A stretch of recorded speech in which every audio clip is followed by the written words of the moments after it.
Well, good morning everybody. So special thanks to Vitally Deuterium for tagging me and tagging my bike. Hopefully I can get this out in a sensible time because it's absolutely mad at work at the minute. There's a series of 10 questions. I believe it started one boy, one girl, one bike. I have to tell you a bit about me, my bike, my vlogging. So I believe the first question is, when did I start riding? Morning. I started riding in 2004. I think it was quite early in 2004. And the reason I started riding was because I'd moved to a flat. There wasn't a parking space I could use. But there was a little shed. So I thought, bike will fit in there. So I went into the CBT and then went and bought a bike. I rode that for about 9 months and then gave up riding for quite a while. Until 2012 in fact. And I was stuck on the motorway. All these bikes were filtering past. I thought, you know what? It's got to be a better way than sitting in a car on the motorway for hours. So I went and booked another CVT and did me direct access. So what was the first bike I had and what bikes have I had? My first bike was a Honda CG125. Bought in 2004. It was nearly 3 years old when I got it. I bought it for £1,100. Which isn't too bad a price really. Well, certainly not by today's standards. So I had that for about 9 months and I sold it. And then in 2012 when I did my big test, I needed a bike to get about with luggage. Because I was going to be a new rider, I couldn't have anything too fancy, too expensive or too powerful. Otherwise the insurance would have been ridiculous and defeated the object of having a bike. So after a lot of research I came across the Honda DeVille. I managed to find one. Good amount of extras on it. So I bought that one and it did me very well for 3 years. I still have it, although it is up for sale now. I don't see any point in keeping a bike that does luggage when I've got a bike which does luggage. Because earlier this year in January I bought this machine here, which is a 2010 Triumph Sprint ST. And I'm loving it. So the next question was, what's your dream bike? And my dream bike is a Nuda 900R, specifically AR, because the standard only comes in black, although you can buy red panels and fit into a black bike. But I kind of like bikes the way they come. Don't mind doing a few mods and accessories, but I don't think any bike I ever bought I'd want to change the bike from what it was. You know, I would still want it to be recognisable as the bike you can go and buy from the shop. I'm quite happy to add accessories, change windscreens, I'll even change exhausts. But the actual overall look of the bike has to be as anybody could go and buy it from the showroom at the time it was being sold. I know RJ is the famous Nuda person, and I believe Mappy456 has a 900 standard.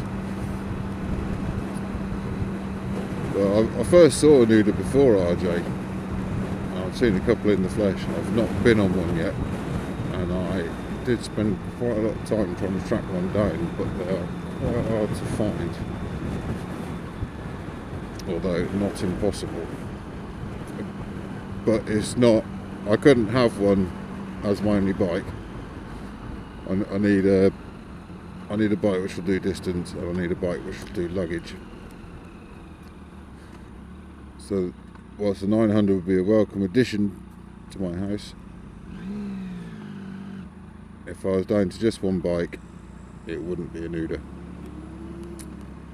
However, second on the list of dream bikes is actually the one I'm on. I always wanted a Triumph triple, and in fact the first bikes I wanted was when I was a late teenager. I wanted a Daytona 595. I was the first, so a Triumph was the first bike I ever wanted. I've got a few friends with Triumphs, people with Tigers, street and speed triples. They're all cracking looking bikes, and I think the triple whistle is a fantastic noise. But looking through them all, I was quite drawn by the exhaust on the Sprint ST. So I'm quite lucky that a bike that I really, really like and really want is the bike I own, and is a bike that suits all my needs as well. Are there other bikes I'd like to own? Well, certainly, yeah. I'd like to try out and maybe own a few different bikes, but I don't think there's many bikes I'd be as passionate about owning as those two. So would I ride street or off-road bikes? It'd be street, I think. It's, off-road, assuming we're talking green laning and dirt, I'd love to give it a go. But I do like getting about on my bike. I own a car, but I don't drive it unless I have to. I've got to be taking a lot of stuff with me or taking people with me before the car comes out. So it'd have to be a street bike all the way. Because if I did off-road biking, be it dirt or even track, there's limited times I'll be able to get out on it. Whereas I can go out for most journeys on a road legal bike. I asked you if I'd ever had an accident or dropped the bike.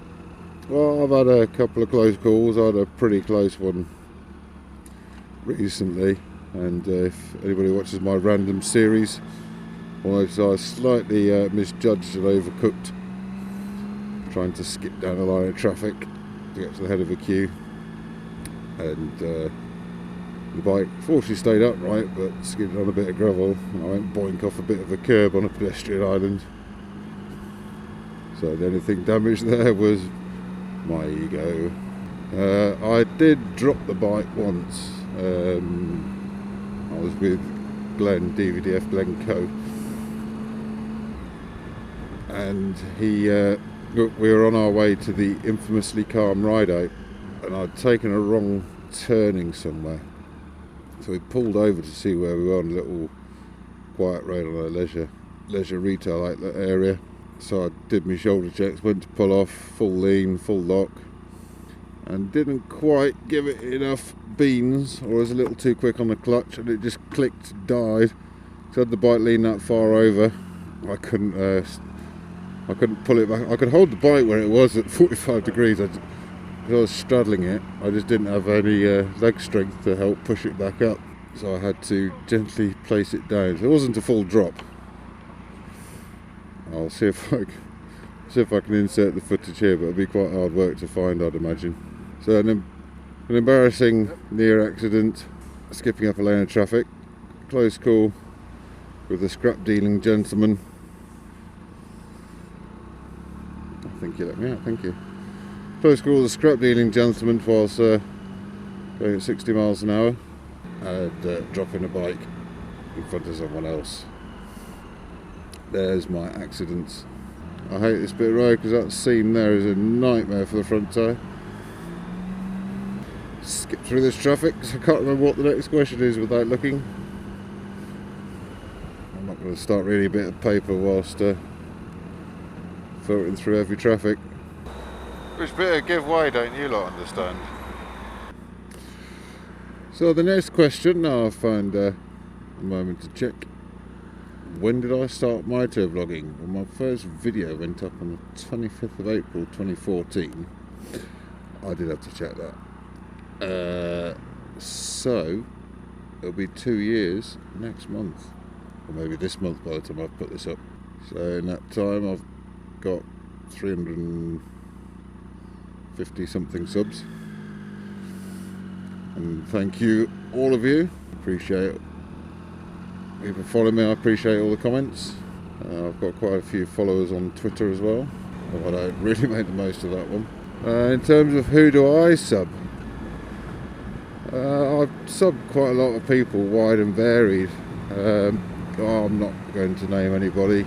I comment on most people's videos. I watch as much as I can when I can. It depends how busy I am. I like all kinds of videos really. I like the random compilation clips. There's always some amusing things to be seen in there. But I also like the vlogs people put out where people talk about things of interest. It's a whole variety of things. Sadly, quite often at work, especially if I'm working away, I don't get much time, or I don't get a decent enough internet connection to be able to watch videos. So sadly, if I'm busy, I tend to watch only the shorter ones, or start cherry picking topics that I like the sound of, just because I can't watch it all. Although if I'm at home quite a bit, then I'll make the effort and watch everything that's there, and I'll go and there's sort of put a series of videos together, I'll go and catch up on the ones I've missed. But it's always put a series of videos up and I've had to miss a couple. I won't watch the latest one, even if it's at the top of my pile, until I've watched all the older ones, just in case I'm missing something out of sequence. So there's a question: does your bike have a name? Well, no. I don't name any of my vehicles. I've had a couple of people try to give them names. Girls down the pub called my old Land Rover Sally. Got no objection if you want to name your bike. That's fine by me. In fact, the very man who landed me into this video calls his bike Bessie.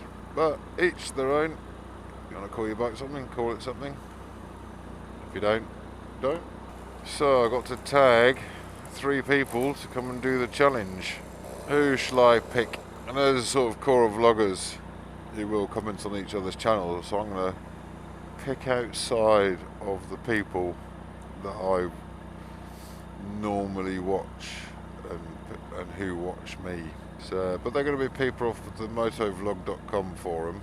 I'm going to pick someone who's been doing it a little while, that's Swiss Motard. Pick one of those crazy guys down under, which is Lupin. And I'm going to pick a fairly new vlogger, a guy called Shifty, down in the south of England, well, southwest-ish. See what they've got to say for themselves. Hopefully they will take it up. It would be good to hear from you. So, that was Tag Me, Tag My Bike by your good friend Lurch. I shall hope to see you all again very soon.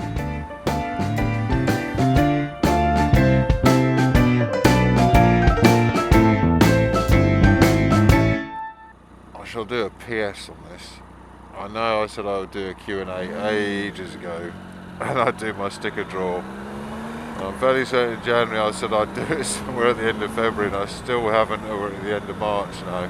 So a couple of these questions were questions that appeared in my Q&A. I abandoned the idea of doing a full long Q&A. I don't think anybody wants to watch me rambling on for God knows how long. Probably consider a couple of the questions answered in this video, and I shall try and do something a little different from me just sat there rambling on. I shall try and do a Q&A with examples maybe. Won't go quite as far as RJ throwing things around the garden when he does his FAQs, or I do like his style. Shall see if we can find something that's not just me rabbiting on as a camera. And as for the draw, I'll try and get it done. I'm sorry. I think I've even got the list of people in my pocket. So right safe all, catch you all again soon.